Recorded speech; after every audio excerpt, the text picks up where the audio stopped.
5 berita terpopuler hari ini Selasa 23 Desember 2025 di Bloomberg Technos Flash 5. Yang pertama, serapan anggaran melesat, Kemenkyu terima 611.000 SPM. Kementerian Keuangan pada Selasa 22 Desember 2025 menyatakan telah menerima 611.000 surat perintah pembayar atau SPM hingga 18 Desember 2025. Angka ini melonjak 5% dibanding periode yang sama tahun lalu. Lonjakan ini merupakan signal kenaikan serapan anggaran karena SPM merupakan dokumen untuk mencairkan dana dari kas negara ke pihak ketiga. Kemenkyu juga menegaskan telah melakukan antisipasi lonjakan permintaan pencairan anggaran dengan memperkuat kapasitas kantor pelayanan perbendaharaan negara atau KPPN hingga menambah personil dan Satgas Pusat membantu KPPN daerah.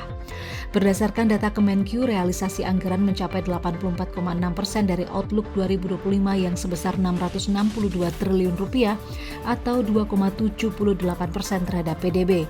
Angka ini juga lebih besar dibanding realisasi utang pada periode yang sama tahun lalu, yakni senilai 428,8 triliun rupiah.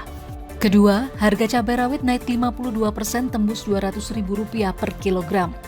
BPS melaporkan harga cabai rawit pada pekan ketiga Desember 2025 meningkat 52,86% dibandingkan November 2025. Harga tertinggi cabai rawit berada di Kabupaten Duga, Papua Pegunungan yang harganya tembus hingga Rp200.000 per kilogram. Sementara di Jakarta, menurut laman Info Pangan Jakarta, cabai rawit dihargai Rp83.767 per kilogram. Harga cabai rawit ini telah melampaui harga acuan penjualan atau HAP di rentang Rp40.000 hingga Rp57.000 per kilogram. Selain itu, BPS menjelaskan jumlah kabupaten dan kota yang mengalami kenaikan IPH cabai rawit terus bertambah sepanjang Desember 2025. BPS merinci dari 261 kabupaten atau kota pada pekan pertama Desember 2025 naik menjadi 272 pada pekan kedua dan menjadi 276 pada pekan ketiga Desember 2025. Kenaikan harga cabai rawit ini diperkirakan masih berlanjut dan berpotensi menimbulkan tekanan inflasi menjelang Natal 2025 dan Tahun Baru 2026. Ketiga, Taipan Migas dibalik akuisisi Rp3,5 triliun Blok Tuna dan Natuna Blok A. Prime Group International melakukan kesepakatan jual beli atau Sale Purchase Agreement atau SPA untuk mengakuisisi seluruh hak partisipasi atau PI Harbour Energy di Blok Tuna dan Natuna Sea Blok A senilai $215 juta atau sekitar Rp3,56 triliun. Namun hal ini menunggu persetujuan pemerintah, sementara Harbour Energy telah menargetkan divestasi selesai pada kuartal 2 2026. Prime Group yang dimiliki Taipan Migas Tony Antonius ini merupakan perusahaan sektor migas terintegrasi di Indonesia. Melalui Prime Group, Tony juga memiliki 25% PI Sud Natuna Sea Blok B Kepulauan Riau. Kemudian tercatat mengoperasikan sejumlah infrastruktur migas seperti fasilitas pengolahan liquefied natural gas atau LNG, terapung di Belanak LNG, floating production storage and offloading atau FPSO, Belanak LPG Concord. Tak hanya itu, Prime Group juga memiliki platform lepas pantai Belanak, Wellhead Platform atau WHP, platform lepas pantai Belanak WHPB, dan North Belut Central Processing Plant atau CPP. Selepas akuisisi Natuna Sea Blok A dan Blok Tuna rampung, Tony akan memperkuat portofolio migasnya di lepas pantai Natuna. Keempat, seluruh transaksi bilateral RI-Jepang kini pakai mata uang lokal.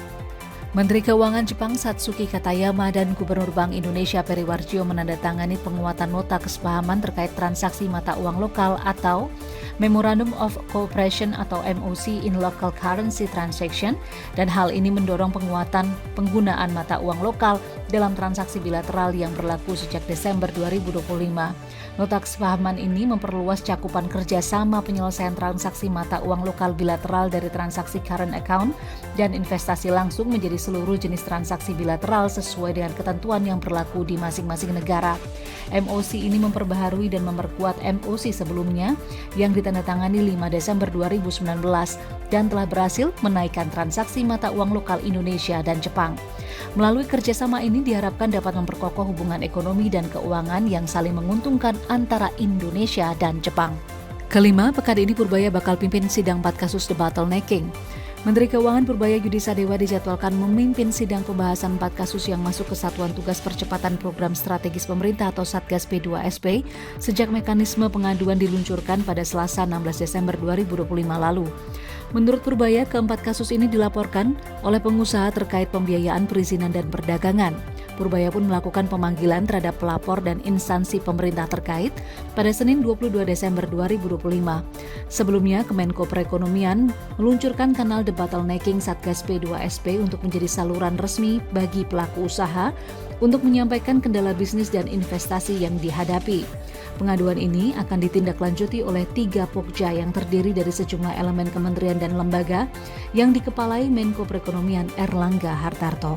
Itu dia 5 berita terpopuler pilihan Bloomberg Technos hari ini. Ikuti terus update selanjutnya di www.bloombergtechnos.com.